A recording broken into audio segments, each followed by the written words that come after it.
I took a break and now I'm back. I'm going to tell you how you can also break from dating. Go ahead and cue my theme music. Hey Rebel, welcome to Untoxify Your Relationship. Here we will talk about all things healthy and how to get that toxic mess out of you and your partnership. I'm your host, Melissa Webb, a practicing licensed mental health therapist with 10 years experience. All right, let's go ahead and hop into it. Hey, what's up everybody? It is episode 30, I believe. It's been a while, so I don't know what number episode I'm on. I think it's 30. And today we were going to talk about it's okay to take breaks from dating. April was super busy for me. I was doing things every weekend in April. So the first weekend I did a huge project in New York with a couple of dope Black people. I cannot wait till that project comes out. More on that later, but it was a dope project. I made some friends because I always make friends everywhere I go. And that was my first weekend. And then after that, it was my brother's birthday. We celebrated him. Then after that, I had my son got his first haircut. He's almost 3, and that was a huge milestone for him. And thank God, because his hair was getting super long, and I got tired of doing it. And then finally, this last weekend, I had surgery. So I got a breast reduction, and that is amazing. And I can't wait to share that with you all too. I'm in the healing process. So I know some things are going to be different because I've always had a large bust my whole life. So having smaller boobs is different. I can't wait to talk about it on the pod. But also life was life, and I was very stressed at my job. I still have a 9 to 5. I'm still a mom. I'm still a sister. I'm still a friend. So it was just a lot happening in April, and I was just like, I can't put out an episode. I am tired. That's the post. I'm tired. I can't do an episode, and that's okay. Because sometimes life just be life and you just need a break. And we have to give ourselves permission to take that break. So that can look like mental health days, PTO, taking your PTO, actually going on a trip, or going to one of those getaway houses out in the woods. That was actually pretty fun when I did that last year. Or disappearing from social media. So dating can be the same way. It's okay to give yourself permission to take a break from dating. I think a lot of times people don't know when it's time to take a break, or you don't give yourself permission to break.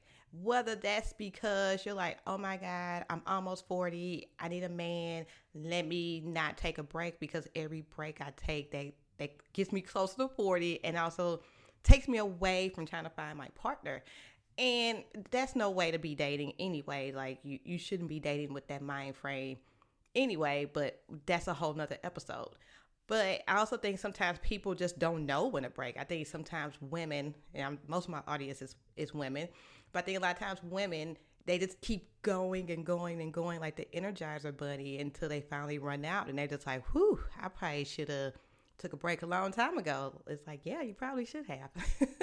So today I want to discuss when to take a break, how to take a break, and when to come back from your break, because dating is interesting and I do think sometimes breaks are needed within dating. So let's go ahead and get into it. So taking a break, it basically means to stop doing something for a short time. Now, a short time is whatever is relevant for you. So a short time can be a week. A short time can be a year. A short time can be 2 years. It's all about you and what works for you, okay? I know sometimes social media and other people can play a role in what is relevant for you, but only you can answer that question, right? No one on social can answer that. Only you can answer that question of what is relevant for you and what does that look like for you. And also realizing that breaking is okay. Again, give yourself permission to take those breaks. And giving yourself permission basically just looks like, hey, Melissa, you're tired. Let's go ahead and take a mental health day. Your clients will be okay. Again, because I'm a therapist and I know a lot of therapists are like, well, if I take a day off, then I won't see my clients that day and my clients need me. It's like, no, they need you to be at your best. So if being at your best is taking a mental health day, then that's what you need to do. Otherwise, I will definitely argue that you're being unethical because you out here doing therapy with people and you're not at your best. And you know that you're not at your best, and yet you're still pushing through. Same thing with life. Like sometimes you got to take a break because you're not at your best. And taking breaks, helps to recalibrate and re-energize yourself. So that way you can go out there and be the best version of yourself. You can't be out here on these dates not being the best version of yourself and you expect someone else to be the best version of themselves when you not. That's not even fair. So give yourself permission to take breaks when it gets to be too much, overwhelming, frustrating, all those words to use to describe how you feel when it comes to dating. So give yourself permission. It is okay. Normalize it. Normalize taking breaks, not just with dating, but with life. And we'll get into what that looks like. So when do we break? We usually break, like I said, when something is overwhelming or when something else is taking up your attention. And when it comes to dating can be exhausting because people can be exhausting, or dating can be overwhelming because people can be overwhelming. And my favorite, dating can be frustrating because people can be frustrating. And this is okay. You got to understand that dating is challenging because it's two imperfect people coming together to see if their needs and wants can be met by that other person. And if I'm imperfect, I might not be able to meet all your needs and wants. And again, that's okay. You have to normalize that challenge, that the challenging when it comes to dating, and that dating is not easy. It's challenging. I'm not going to say it's hard, but it's definitely challenging. What makes it challenging is, again, because people are flawed. We live in a sinful world with sinful people that do sinful things. That's it. That's the post. So once you realize that about dating, you will be able to go on dates and recognize like this person's not for me and I can move on. Just normalize moving on. I think sometimes people want to stay and make things work and all these other things, and sometimes some relationships don't need to be worked on. Some relationships just don't need to be worked on. Some relationships just need to end after that first date. But if you want to frustrate yourself and try to make things work, then feel free to do that. I'm telling you, it's okay not to. So now we're going to talk about how to break, like how to take those breaks. What does that look like when it comes to people, dating, and in life? So I'm going to take it from a micro level to a macro level. That's from people to life. I'm also going to take it from a practical level to a spiritual level. And I'm going to try to tie all this together because this is how it came up in my brain and this is how you all are going to get it. So the first thing is taking a break from people when it comes to dating because that can be overwhelming. And I always tell people gonna people, and they gonna do what they gonna do. You can't control that. Only thing you control is what you allow and how you respond, right? So just know that, again, people are gonna people, and people are gonna do things that you don't like, and it's okay. Like, you just have to implement boundaries and move on with your day. So the first thing you can do when dating a person is overwhelming is set boundaries. So there are some examples I'm going to give you. So let's say someone is blowing up your phone while you're at work and you can't answer. It's okay to send a text message saying, hey, I work from 9 to 5. You can call me after 5 p.m. or you can send me a text message and I will answer it when I get to it. That's a boundary. Now, you can also say, just text me during the day and I will get to you when I can get to you. That's a boundary. Some people might not like that. And again, that's okay. You just have to stick to your boundary because that's what works for you. And that is what will help you. Like, if you can't answer the phone during the day, that's totally fine. Like, people who drive trucks, they can't be on the phone all day. At least I don't think they can, but who knows? But I wouldn't think if you're driving a truck that the company will allow you to drive while on the phone or while texting. But if they have like an 8-hour shift where they're driving and they can't talk, okay, they will talk to you when they can. Stop trying to control people to do what you want them to do. That's a whole nother episode. However, setting those boundaries with people will help when it comes to someone being overwhelming. The other thing you might have to do is end the relationship. Now, I don't care if it's 1 day, 2 days, 3 days, 10 dates. It's okay to end the relationship if someone is just not working out for you. So you can say something like, you're a good person and this is not working for me. Or you're a good person and I'm just not interested in this relationship anymore. You can say, I wish you the best with finding your person. I hope we can do this via telephone. I also get circumstances happens and sometimes this may need to be a text. I'm not saying send the text first. I am saying call the person.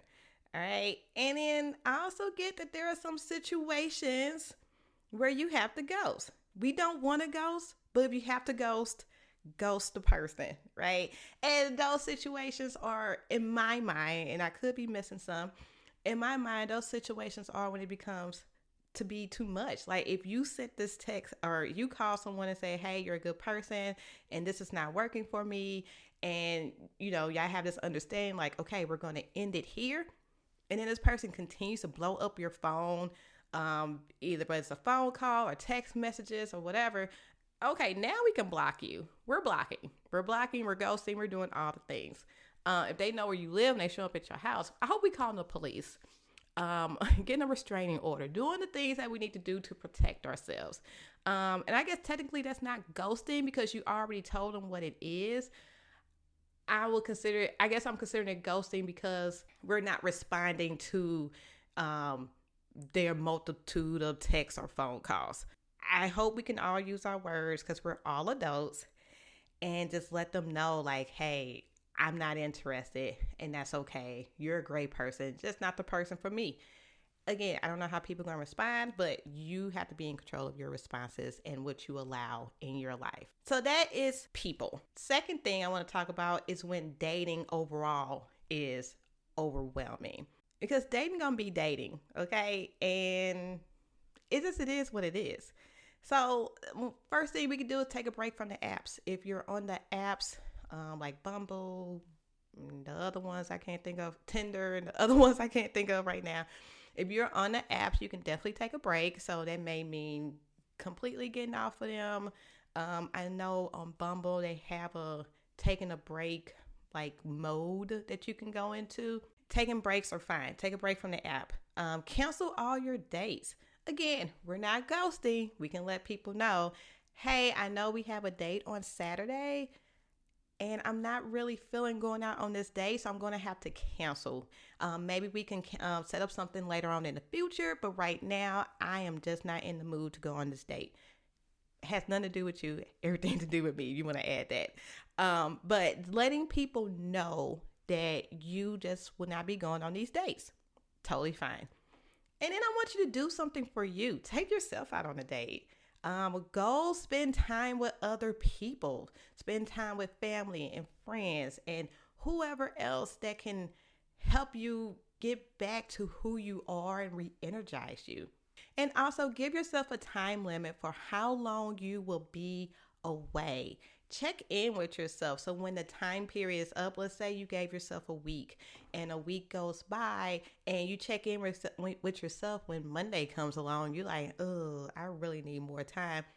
Give yourself permission to take more time. You can say, hey, Melissa, let's go ahead and take another week and see where we're at. And take another week and see where you're at. And that's okay. So that is when it comes to dating overall, because you might have been on a couple of dates. You might have had to block a couple of people. I can get dating can be overwhelming because we're dating flawed people. And the third thing is when life is lifing, because life gon' life, y'all. And I think it's okay to focus on whatever you need to focus on in that moment. And life is life, and that can be anything, right? Like I said, stress at the job, death in the family, just your mental health is just not feeling it. Like lifing can be anything. And again, I think it's okay to focus on whatever it is that you need to focus on in the moment. And in my opinion, that is focusing on Jesus. Y'all thought I was going to do this whole podcast without talking about Jesus? Absolutely not. Because Jesus is in the center of everything, right? So that to me is what you need is Jesus. A familiar passage came to me when I was doing my notes for this, and it's in Matthew when it talks about Jesus on the boat with the disciples. Before they got on the boat, Jesus said, let's go to the other side. They said, I bet. They got in this boat and a storm came, and Jesus is asleep, knocked out at the bottom of the boat. The disciples are like, oh my God, we about to die.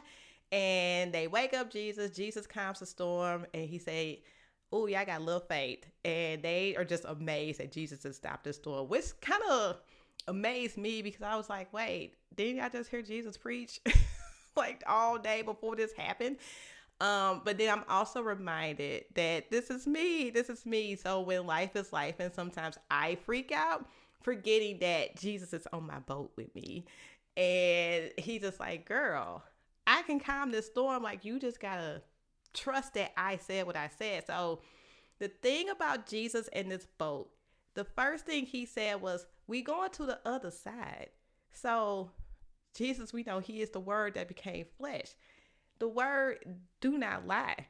At the end of the day, he is not a man and he will not lie. So we have to rely on his promises, because that is what helps us with our faith. If I believe in his promises, then my faith is bigger. When he said we going to the other side, he meant that. So what, a storm wasn't going to stop them from getting to the other side. And I think that's where he said, oh, you have little faith, because the disciples, because the storm happened, they decided to focus on the storm instead of focusing on what Jesus said before they got in the boat, which was, we're going to the other side. I'm not lying to you. I will get you there. This is my promise, but we have to go through this storm to get to the other side.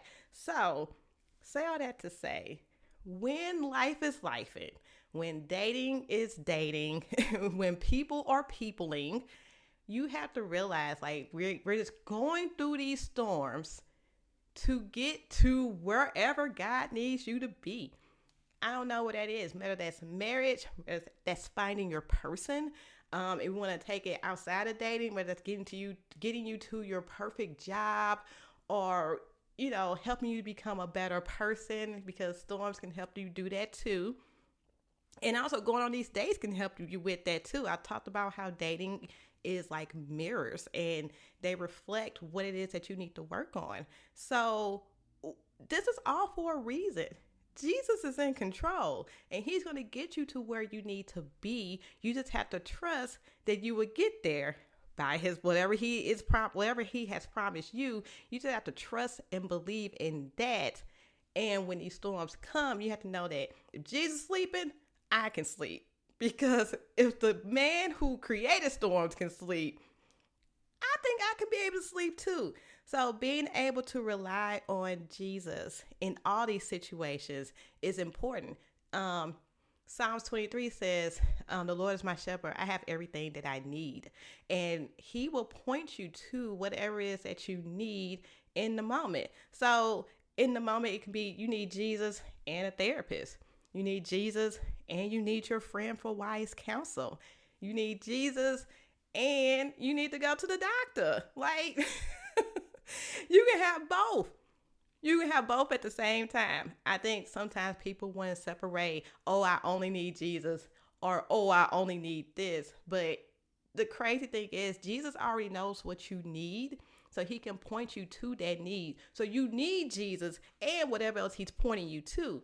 So if you don't have both, then you can't get to where you need to be, because he's telling you, hey, this is also what you need. You just got to trust me. So I hope that was helpful, because I do think sometimes people lose sight of, like, I'm a Christian. I need to have Jesus in the middle of everything, not just in church, not just on Wednesday night Bible studies, but Jesus needs to be in the center of my work, my job, my dating, my relationships, my marriage, everything, because he wants to be a part of it, because he got the secret sauce. And you need to know what the secret sauce is. And he's trying to tell you that, but he can't tell you if he's not in the center of that. Okay, I'm done preaching. So when can you come back to dating? Or when can you come back to getting back on the apps and all of that? Well, that's between you and Jesus. And that's the whole point of having Jesus in the center, because he will let you know what you need. If you find yourself being frustrated with dating and let's say you're like, okay, I'm gonna put Jesus in the center, and Jesus tell you, hey, this ain't what you're supposed to be doing right now. I want you to do this. Then that's what you need to do until the time is right for you to go back to dating. So I think it's a tag team effort between you and Jesus, and figuring out what this looks like, what you need to align with, what's your assignment during this single season. Because just because you're single doesn't mean that you're supposed to be dating at this moment. You can be doing a whole bunch of things. We don't know, but that's where we have to consult and pray and ask God, what am I supposed to be doing this season? Obviously, I'm getting really frustrated with dating. I just need to make sure this is my time for dating. Get in alignment. He will show you what you need to do. And when the time is right, he will give you your person. And that's not to say that you can't date, because that's not what I'm saying. If you want to date, please feel free to date. I'm just saying, make sure you're in alignment with God, and he's letting you know, like, hey, this is what we need to be doing in this moment. And that's it. I'm done. I am done. It feels good to be back, y'all. Oh my God. It's been a while since I recorded. So it feels good to be back. Episodes drop on Monday. I'm going to try to get them out every other Monday, just because the way my life is life right now, every week is kind of a stress. So let's definitely take it every other week. Thanks for listening. Hope this episode helped you. Go ahead, like, subscribe, share with everyone, your auntie, uncle, and cousin and them. Again, stay classy, stay non-toxic, and I will see you next time. Peace. Thank you for listening. Go ahead and share this episode with your family and friends. Don't forget to check out the quiz to figure out what your toxic trait is. The link is in the show notes. Thank you, and see you next time.